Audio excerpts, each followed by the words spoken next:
30-е годы прошлого века. Золотая лихорадка охватила не только Якутию, но и всю страну. Людей привлекают богатейшие залежи драгоценного металла на ручье Незаметный. Через 7 лет месторождение будет переименовано в Алдан. В 10 километрах от прииска расположен Селигдар. Здесь в 1932 году взяла свое начало промышленная энергетика Якутии.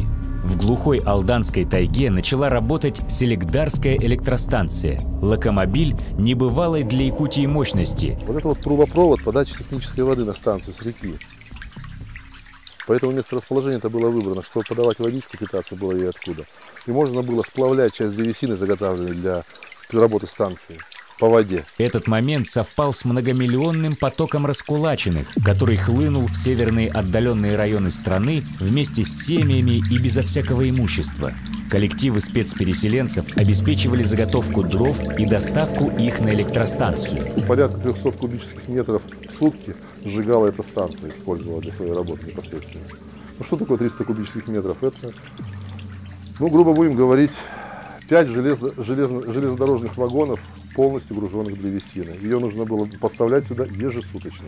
Древесина – второй после воды и пищи источник существования человека на севере. Рубили все подряд – ель, сосну, лиственницу, тополь и осину, в том числе и уникальный сибирский кедр.